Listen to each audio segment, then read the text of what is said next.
Securities के राजेश पालविया। राजेश जी, बहुत शुक्रिया आपका समय देने के लिए। स्वागत है आपका ईटी न्यूज़ स्वदेश पर। राजेश जी, क्या करें मार्केट में? मतलब ट्रंप चाहते क्या है, ये समझ में आना बड़ा मुश्किल है। मेरे लिए सवाल पूछना मुश्किल है, जिसको जवाब देना उसके लिए जवाब देना मुश्किल है। हम 22,900 के सपोर्ट की बात कर रहे थे, वो सपोर्ट भी ब्रीफली ब्रेक हुआ आज के दिन में। आप बताइए कि यहां से क्या करें?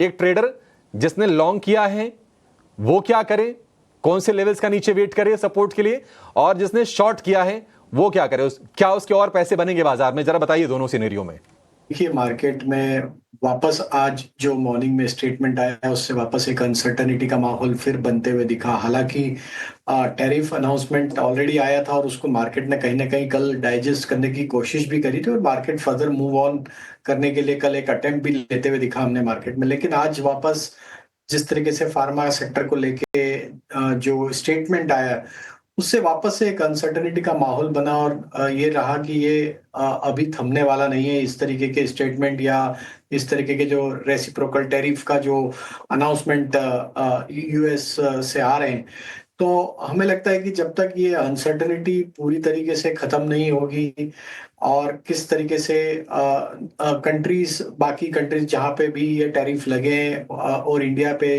जो सेक्टर्स पे टैरिफ लग रहे हैं वो किस तरीके से इसको हैंडल करेंगे, जब तक ये अनसर्टेनिटी क्लियर नहीं होगी मार्केट का बिहेवियर हमें लगता है कि कुछ समय के लिए तो इसी तरीके से रहेगा और मार्केट में जो भी उछाल आएंगे वापस दबाव रहेगा। तो अब लेवल की बात करें तो 23,100 पहला लेवल था जो कि ऑलरेडी आज तोड़ दिया है और दूसरा जो अब नेक्स्ट मेजर सपोर्ट है वो है 22,800 का। आई थिंक 22,800 काफी इंपॉर्टेंट एंड क्रूशियल, 22,800 से 750 के बीच में, 22,750 के बीच में काफी क्रूशियल सपोर्ट है मार्केट का, जो कि प्रीवियस स्विंग लो के आसपास के लेवल है। अगर वो टूटता है तो फिर ये गिरावट और भी बढ़ सकती है। तो हमें लगता है आज की गिरावट के बाद हम 22,800 के ऑलमोस्ट नजदीक, एक बार 870 तक हमने लो मारा है। तो हमें लगता है 800 से 750 के जोन में एक सपोर्ट लेने की कोशिश जरूर करेगा मार्केट अगले हफ्ते। आज के सेशन में तो हमें लगता है कि काफी कुछ oversold trajectory intraday point of view से देखने को मिली और अक्रॉस द बोर्ड ही आज सप्लाई प्रेशर है। तो आज वापस से लोगों का कॉन्फिडेंस वापस से शेकआउट हुआ है। मिड कैप स्मॉल कैप में भी काफी इंटेंस सेलिंग है और जो डायरेक्ट अफेक्टेड सेक्टर है बिकॉज ऑफ टैरिफ वो तो एक अलग ही सेल मोड में है, क्योंकि काफी कुछ रीएडजस्टमेंट पोर्टफोलियोज में होना है अहेड ऑफ कि किस तरीके से अर्निंग इम्पैक्ट होगा। वो सारे डिसीजन के बेसिस पे वो सारे स्टॉक्स और सेक्टर में सेलिंग आ रहा है। हायर साइड पे निफ्टी में बात करें तो जैसा 23,100 23,200 ये लेवल क्रॉस करना इंपॉर्टेंट होगा। जब तक नहीं होंगे मार्केट में रिस्क रहेगा फर्दर और डाउन साइड ओपन होने का। और मेजर डाउन मूव जो अब बनेगा वापस फर्दर वो बनेगा 22,760 के नीचे।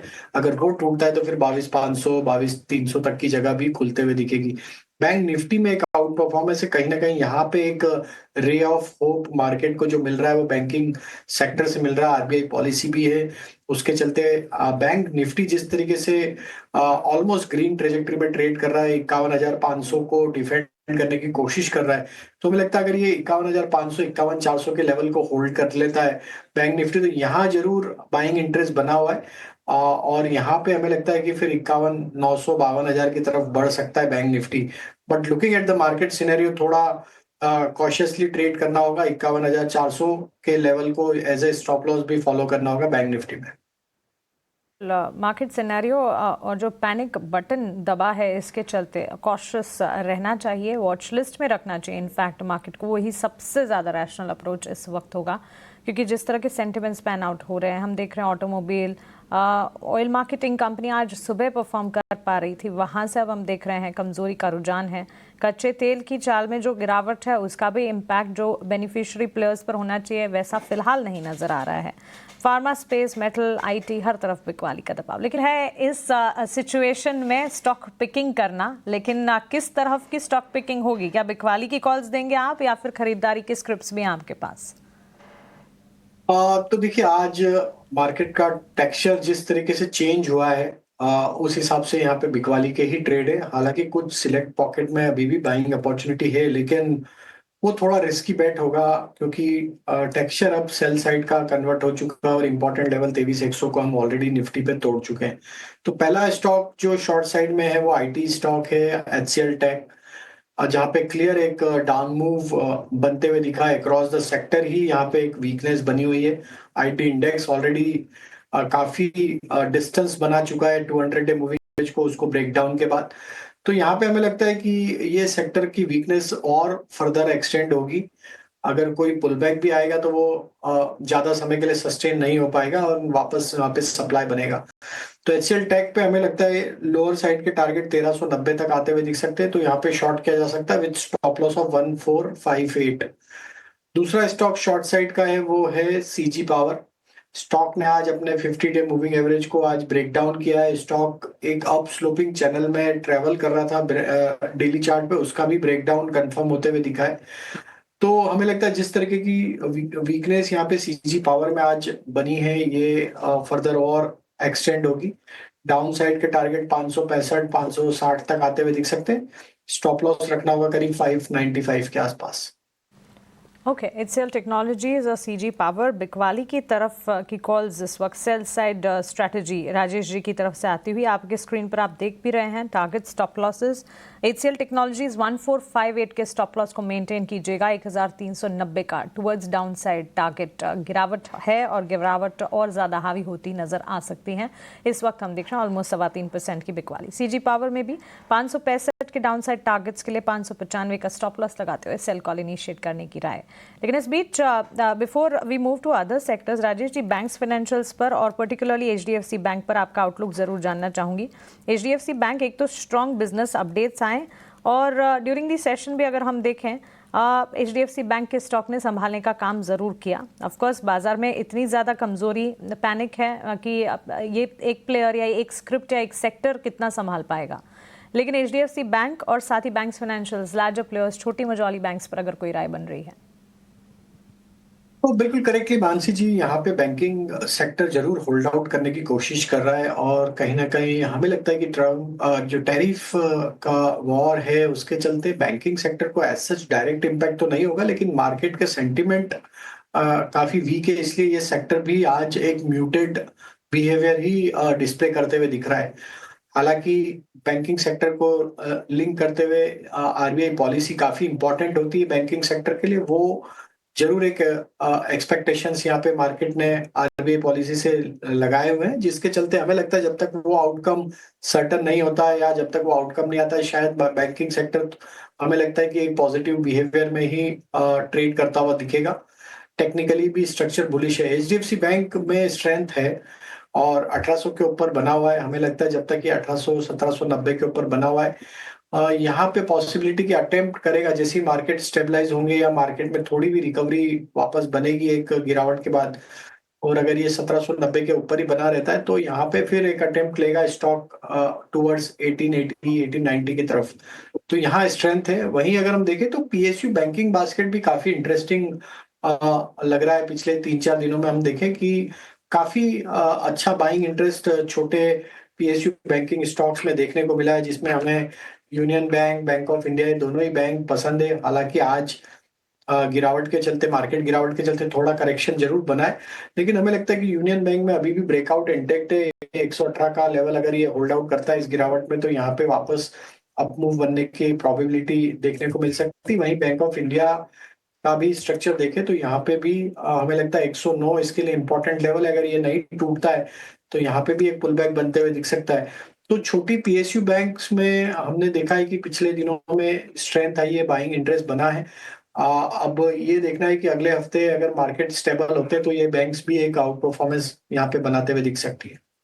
और उम्मीद भी हैं टाइटन के स्टॉक प्राइस को एक बार पुल अप करना चाहिए। करीब 2% की गिरावट के साथ इस वक्त कामकाज देखने को मिल रहा है।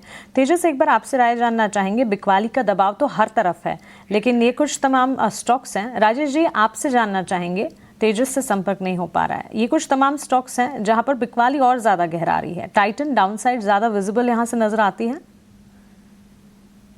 देखिए, टाइटन में एक करेक्शन तो यहाँ पे चलते हुए देखने को मिला, ऑनगोइंग करेक्शन यहाँ पे चालू है। स्टॉक ने जरूर एक मार्केट के साथ रिकवरी में थोड़ा यहाँ पे रिकवरी बनाया था, लेकिन आज वापस वापस स्टॉक अपने 20 डे मूविंग एवरेज के आसपास ही उसको निगोशिएट करते हुए दिख रहा है। अगर हमें लगता है यहाँ पे टाइटन में 3040 के लेवल को अगर ये तोड़ देता है डाउन साइड में, तो ये फिर वापस से इसमें रिस्क बन सकती है, जो कि इसके प्रीवियस स्विंग हाई को भी वापस तोड़ता हुआ दिखे, एंड देन 2960 2920 तक की डाउन साइड भी नियर टर्म में आते हुए दिखेगी। तो हमें देखना है कि 3040 को बचा पाता है अगले 1 या 2 ट्रेडिंग सेशन में, तो यहाँ से एक पुल बैक बन सकता है। But till the time I think अगर मार्केट का बिहेवियर सेंटिमेंट इसी तरीके से रहा, तो हमें लगता है कि ये लेवल भी टूटते हुए दिखेगा, एंड देन 2960 तक के टारगेट ओपन होते हुए दिखेंगे। राजेश जी, आप जरा ना फार्मा का एक स्टॉक लेकर आइए, टोरेंट फार्मा। आज शुरुआत कमजोर हुई, लेकिन कमजोर शुरुआत के बाद जहां बाकी बाजार में हमने गिरावट देखा, टर्मोइल देखा, टोरेंट फार्मा देखिए करीब करीब डे हाई पर है। मतलब ये क्यों है, ये समझने की कोशिश करेंगे। राजेश सर बताइए क्या करना है टोरेंट फार्मा में। स्ट्रेंथ तो ये स्टॉक दिखा रहा है सारे फार्मा स्टॉक्स को अगर हम देखें तो, लेकिन ये स्टॉक अभी भी एक स्टेबल और डे हाई की तरफ ही ट्रेड करते हुए दिख रहा है। और टेक्निकल स्ट्रक्चर देखें तो stock comfortably 200 day moving average के ऊपर भी आज सस्टेन होते हुए दिख रहा है। तो यहाँ पे अगर 3300 के लेवल क्रॉस होते हैं तो ये 3350-60 की तरफ भी बढ़ सकता है बहुत जल्द। स्ट्रेंथ है तो जिनके पास लॉन्ग साइड का ट्रेड है बने रह सकते हैं। 3240 के आसपास के स्टॉप लॉस रखें, और वो स्टॉप लॉस अगर इंटैक्ट रहते हैं तो हमें लगता है 3350 तक की अपसाइड बन सकती है। एक शेयर राजेश जी आपसे व्यू चाहिए, और वो है इंटरग्लोब एविएशन का। अब कच्चा तेल 6% टूटा, प्लस 3% फिर से टूट गया। क्या चाहिए इंटरग्लोब एविएशन को? और एटीएफ सस्ता हो जाएगा, उनके कॉस्ट में ज्यादातर हिस्सा इसी का होता है।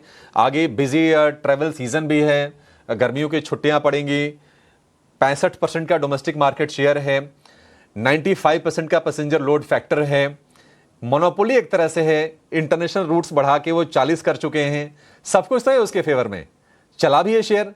यहां से आप चार्ट क्या संकेत दे रहे हैं, कितनी उड़ान अभी और शेयर भरेगा ये? तो देखिए, शेयर ने तो उड़ान ऑलरेडी भरी हुई है, और ये खुले नीले आकाश में ही ट्रेड कर रहा है स्टॉक भी, और इसकी फ्लाइट्स भी ऑलमोस्ट ऑल टाइम हाई पे ही स्टॉक अभी बना हुआ है इस वोलेटाइल मार्केट में, जहां पे हमने इंडेक्स लेवल पे भी एक बड़ा करेक्शन देखा, लेकिन यहाँ पे एक आउट परफॉर्मेंस बना हुआ है। तो हमें लगता है इसकी उड़ान अभी और मजबूत होते हुए दिखेगी, और यहाँ से हमें लगता है कि 5250 5300 की तरफ भी ये स्टॉक बढ़ सकता है।